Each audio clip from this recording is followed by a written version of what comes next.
brief. Absolutely. In the fall of 2015. Absolutely. I can summarize, or you can talk about it, Sure. but I'll give you the floor. So the crazy thing is cardiomyopathy runs in Katie's family.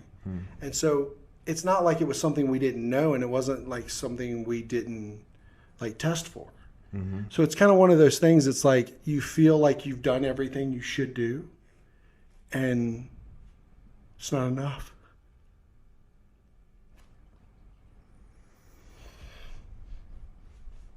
So it's hard.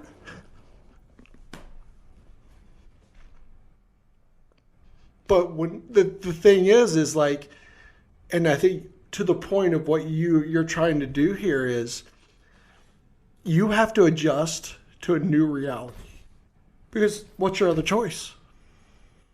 So I think what we've been able to do over time is just keep moving. You know, it's kind of one of those things. And I think as a sports reference with you, I think, you know, it's just the truth. You're hitting a pad out there. You just got to just keep moving. Because what's your other choice? Right. And so it's kind of funny when people go, oh, you guys are so strong. You're so... But what other choice is there? So I think we've been very... And one of the hardest decisions in that situation was, how much do you share? And I know you've probably dealt with this since then. And what people need to understand is you're wrong no matter what you do with a percentage of the population. As I always kind of go back to what my dad used to tell us all the time is you can please some of the people some of the time, but you will never please all of the people all of the time. And so those decisions, and keep how much of your personal life do you keep off the internet? And at the time, especially with us, everything was public. Andy didn't do a gymnastics meet that wasn't public. And Haley didn't do anything that wasn't public. We didn't go to the mall when it wasn't public. I mean, we filmed and posted everything. And so the decision was, how do you go from being 100% public and then something happens and you try to keep that private?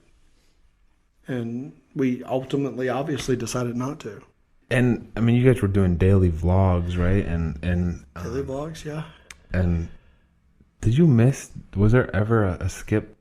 Yeah, during that period when Caleb passed away, we didn't we didn't post or film. It wasn't long, honestly. It was about 2 weeks. And I remember going to the girls and asking them if they wanted to continue to film. And they kind of looked at us like we were crazy. Like, that was their life. Yeah.